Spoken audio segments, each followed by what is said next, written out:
இன்னும் கொஞ்ச நாள்ல உலகம் அழிய போகுதாம். கலிஃபோர்னியால ஒரு மீன் வெளில வருது.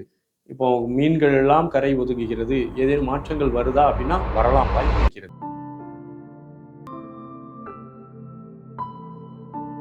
இன்னும் கொஞ்ச நாள்ல உலகம் அழிய போகுதாம். நம்மெல்லாம் கொஞ்சம் ஜாக்கிரதையா இருக்கணும். அப்படிங்கிற மாரி இன்னைக்கு சோசியல் மீடியால எல்லாம் பேசிட்டு இருக்கிறோம். கன்னியாகுமரியில கடல் உள்வாங்குது. திருச்செந்தூர்ல கடல் உள்வாங்குது. கடலூர் மாவட்டத்தில மண்ணெல்லாம் இந்த பீச்ல இருக்கக்கூடிய மண்ணெல்லாம் உள்ள போகுது. கலிஃபோர்னியால ஒரு மீன் வெளில வருது. கேரளால மீன்கள் எல்லாம் வெளில வருது. இதெல்லாம் நம்ம பார்க்கும்போது, உலகம் அழிவதற்கான அறிகுறியாக தென்படுகிறது.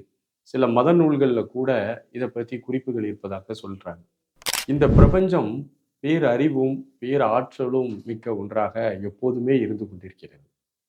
இந்த பிரபஞ்சத்த பொறுத்தளவுல, எதை எப்ப செய்யணும், எப்படி செய்யணும் அப்படிங்கிற அறிவு அதுக்கு இருக்கிறது. நம்மள இறைவன் எல்லாம் படைத்து, நம்மள வாழ்வதற்கான இடமளித்து, வாழ்வதற்கான உணவளித்து, பாதுகாத்து, அதற்கான இந்த இயற்கையை நுட்பமாக மாற்றி, தனக்கு சாதகமாக பயன்படுத்திக் கொள்ளக்கூடிய அளவு அறிவையும் குடுத்து, இந்த இயற்கை நமக்கு குடுத்திருக்குது. எல்லா வசதிகளையும் எல்லாம் குடுத்துட்டு, நம்ம செயல்பட்டு வாழ வேண்டியதான். ஆனால், இப்படி வாழும்போது இயற்கை கடவுள்ட்ட போய் எனக்கு அத குடு, இத குடு, அப்படி குடு, இப்படி குடுன்னு நம்ம கேட்கிறது என்பது, கடவுளை முட்டாள்தனமான ஒரு தன்மையில பார்க்கிறதாக அர்த்தம். நம்மள படைத்து காத்த கடவுளுக்கு எத எப்ப குடுக்கணும்னு தெரியும். எனக்கு அத குடு, இத குடு அப்படின்னு சொல்லி கடவுளிடம் நீங்கள் கையேந்துவது என்பது கடவுளினுடைய பேரறிவை குறை சொல்வதாக அர்த்தமாக மாறுகிறது. இன்னைக்கு இவ்வளவு இயற்கையில நடக்கக்கூடிய மாற்றங்களை மானுட சமூகம் இப்ப பார்க்குது. இந்த பிரபஞ்சமானது மில்லியன் மில்லியன் பல மில்லியன் கோடி ஆண்டுகளாக பரிணமித்து ஒவ்வொரு பரிணாமமாக மாறி மாறி மாறி இன்றைக்கு வந்திருக்குது. எந்த நூற்றாண்டுல என்ன நடக்கும்னு தெரியாது. நமக்கு இரவு பகல் தெரியுது நம்முடைய அறிவுக்கு உட்பட்டு. பருவநிலை மாற்றங்கள் தெரியுது.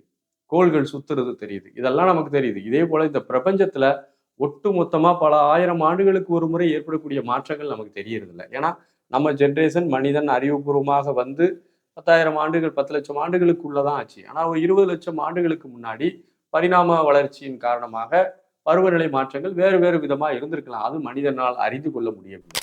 மனிதனால் எதையெல்லாம் அறிவியல் பூர்வமாக அறிந்து கொள்ள முடியவில்லையோ, அதையெல்லாம் இவன் என்ன செஞ்சிருவான்னா, மத ரீதியாக, கடவுள் ரீதியாக உலகம் அழியப் போகுது, அது அழியப் போகுது, இது அழியப் போகுதுன்னு சொல்லிருவான். ஆனா சிம்ப்டம்ஸ பார்க்குறோம். கடந்த காலங்கள்ல ஜப்பான்ல அந்த மீன்கள் எல்லாம் வெளியில இருக்கும்போது, ஜப்பான்ல நிலநடுக்கம் வந்ததுன்னு சொல்லி நம்ம எல்லாருக்கும் தெரியுது. அதெல்லாம் நம்ம பார்க்குறோம். ஒப்பிட்டு பார்க்குறோம். அதனால இந்த தடவையும் மீன்கள் வெளியில வந்தா நிலநடுக்கம் வந்துரும். பூமி அழியப் போகுது அப்படிங்கிறது. பூமி தன்னைத்தானே சமநிலைப்படுத்தக்கூடிய ஒரு இது. நீங்க உங்க வீட்ல குளிக்கும்போது ஒரு ஒரு ஆயிரக்கணக்கான எறும்புகள் இருக்குது. நீங்க குளிக்கிறத யோசிக்காம என்ன செய்றீங்கன்னா, தண்ணிய கோரி ஊத்திருவீங்க. அவ்வளோ எறும்புகளும் 1000 எறும்பு ஒண்ணு போல செத்து போயிருது. சரி, இதே இது பூமி தன்னைத்தானே கொஞ்சம் அசையும்போது, ஒரு 10,000 மனிதர்கள காணல. இல்லாம போயிட்டான்.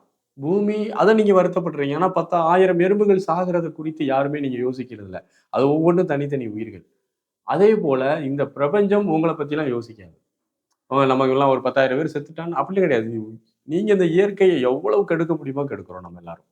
இவ்வளவு கெடுக்கக்கூடிய நிலையில இருந்துட்டு, இந்த இயற்கை தன்னைத்தானே கொஞ்சம் சமநிலைப்படுத்திக் கொள்ளும்போது, அதன் பேரழிவுகளாக வருகிறது.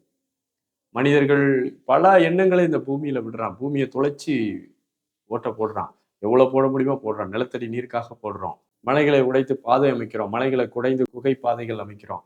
கனிம வளங்களை எல்லாம் பூமியிலிருந்து சுரண்டி எடுத்து மனிதன் அறிவை பயன்படுத்தி அறிவு இருக்குங்கிறதுக்காக இயற்கையை சிதைத்து சிதைத்து சிதைத்து இயற்கையை துன்புறுத்தி கொண்டிருக்கக்கூடிய உலகமாக இருக்கிறது. இங்க இல்ல, எல்லா நாடுகளுமே அப்படிதான் இருக்கு.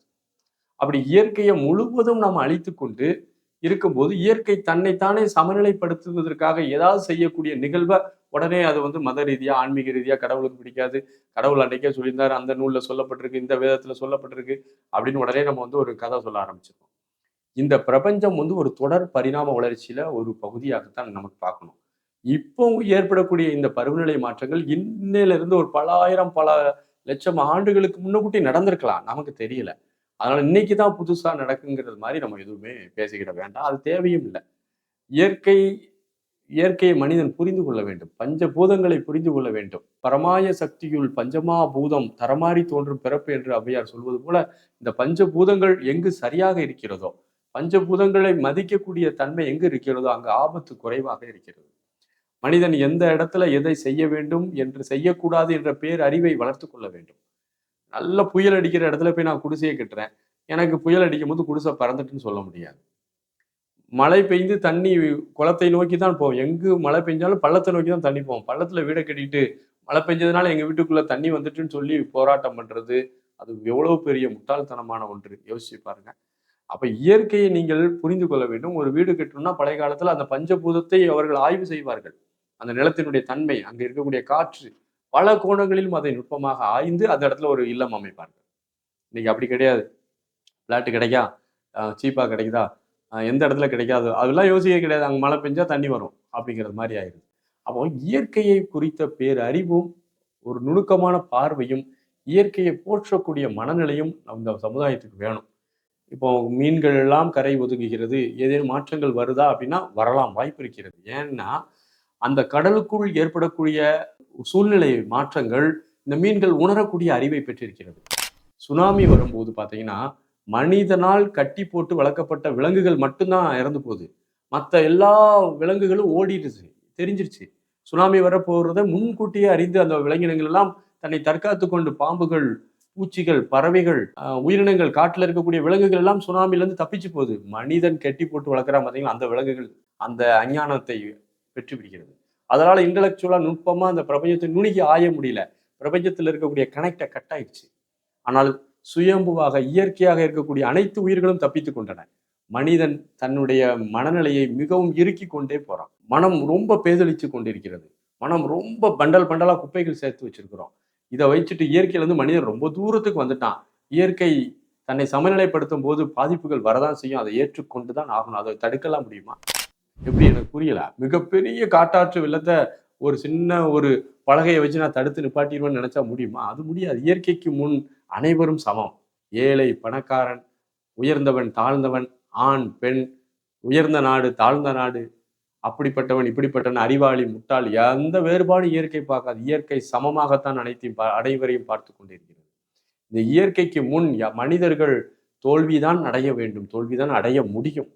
ஆகவே இயற்கையை புரிந்து கொள்ள வேண்டும். ஏன்னா கடலுக்குள் ஏற்படக்கூடிய மாற்றங்களே அந்த உயிர்கள் உணர்ந்து வெளியில வருது. அது வெளியில வந்து அது செத்து போகுது அப்படின்னா அந்த இடத்துக்குள்ள ஏதேனும் மாற்றம் நடந்துட்டு இருக்கு. அந்த மாற்றத்தினுடைய தாக்கம் புவியிலும் நடக்க ஆரம்பிக்கலாம். கடலுக்குள் ஏற்படக்கூடிய மாற்றம் புவியிலும் நடக்க ஆரம்பிக்கலாம். இதை விஞ்ஞானிகள் அறிந்து ஆய்வு செய்து இதனுடைய உண்மை கருத்தை இந்த மக்களுக்கு சொல்லணும். இதை மத ரீதியான நம்பிக்கையின் அடிப்படையில் எடுத்துக்கொண்டு போவது முட்டாள்தனமான ஒன்று. இது அறிவியல் பூர்வமாக அணுகணும். மானுடவியல் அடிப்படையில் இதை ஆய்வு செய்யணும். மானுடன் இயற்கையை எந்த அளவு மதிக்கிறான், போற்றுறான், அந்த அளவு இயற்கை மனிதனுக்கு உதவி செய்கிறதா என்ற கோணத்திலையும் இங்கே ஆய்வு செய்யணும். ஆகவே இயற்கையை போற்றுவோம், இயற்கையை போற்றுவோம் என்பது என்னுடைய ஒரு பணிவான கருத்து. வாழ்த்துகள், நன்றி, வணக்கம்.